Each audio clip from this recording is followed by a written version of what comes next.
elements comes and does a proof of concept of a great idea and the government can scale it.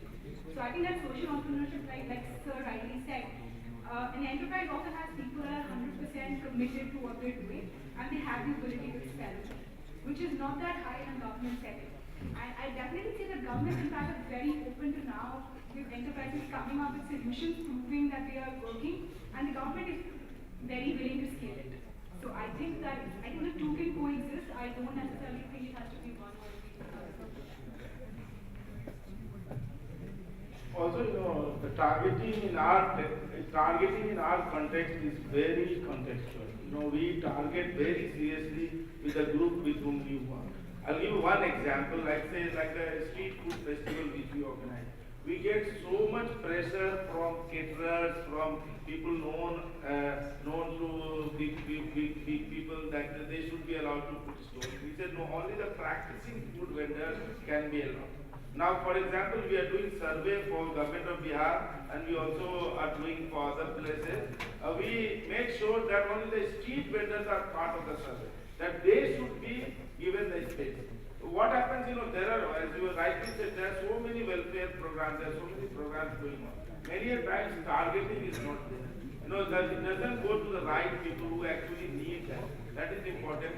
The second thing is there is always also goal displacement. What they will do, they will put such kind of rules at the ground level that it will complicate things. I'll give you one example from another category of informal workers, is the construction workers welfare board. Now, most states have construction workers welfare board, and they collect cess when you go to when you are making a building, you have to give a certain percentage of cess to the construction workers welfare board. Delhi, for example, has more than 1,000 crore lying in the construction workers welfare board. It's because it is managed by the labor department. So they don't have the pain for the resources. Outside the government, we always have pain for the resources. We have no difficulty in raising the resource. We would like to use it penny by penny, very sensibly, and targeting it very well. So if you put the figures of entire country only of the construction workers welfare board, there would be more than 50,000 crore lying idly at the time when the construction workers are suffering. So that kind of empathy does not exist, and that creates problems. So similarly with other programs, the targeting in our context, along with what Sir said about commitment and other things, targeting is very serious, that we target only those people for whom the program is done. And there the result will be different. Another example, there might be a school running, but the people would be changing, the students would be changing. It wouldn't bring the result. You will have the attendance, but the same person is coming or not, it needs a lot of rigor. Lot of rigor will to ensure that the same child who has the habit of dropping out is coming to the school or not. So that becomes very important. And so the targeting brings that kind of change which is needed. Now you might have a cooperative running, whether the person who was there from the beginning has reached a certain level of journey. That kind of evaluation we keep on getting done. And that brings the result. Another question you will. Sir, you were talking about ethics and morality. So, I was just curious to know that as being a technocrat or as being myself being a mechanical engineer, is it ethical to start a company which is not related with technology? And can you give some examples to support that as a technocrat we can be entrepreneurs using technology? Yeah, so if I could come in here, you've seen a lot of civil and other engineering dimensions that Dr. Pathak presented. There's a lot that we need to innovate on the ground. Most of the commercial establishments, most of the companies today are catering to the middle or the upper segment of society. They're coming out with suitable products and processes and prices and for them.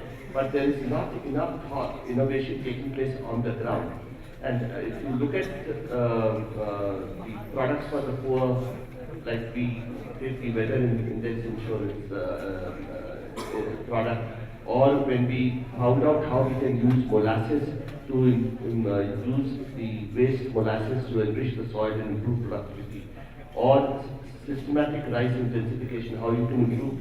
We have improved rice productivity by 30 to 40%. There's a lot of technology and innovation required in social sector because not enough thought has been given to the products, processes, delivery, process and pricing in this space.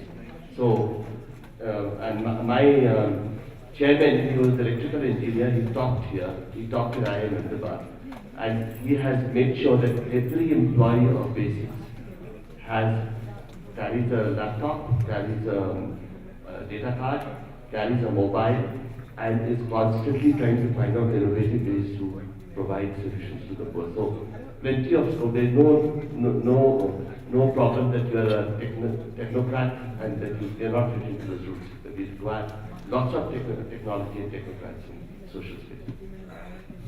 Actually, being an engineer, if you do something else, it is not unethical.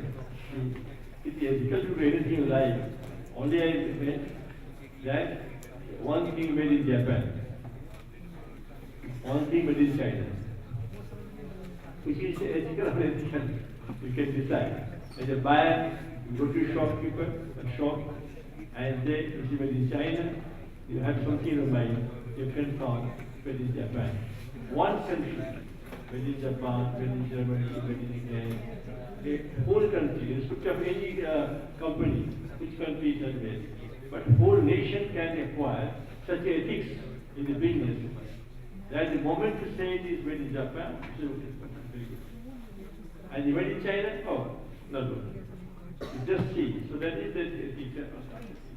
Not you are an engineer, you can do anything you like. It's not required. It's not ethical to do something else.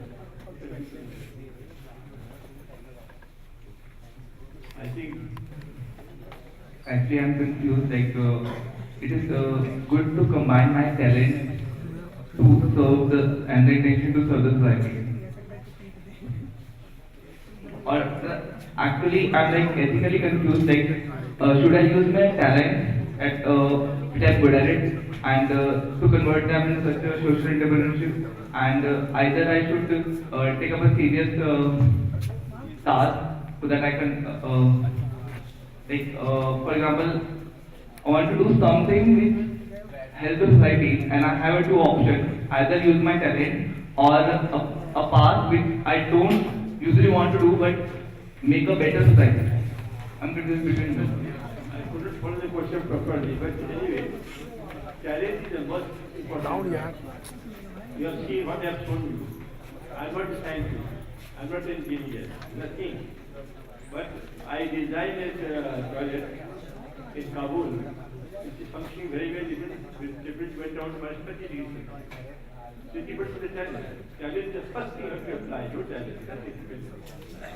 So thank you. Wonderful participation in Irving. I thank all the members of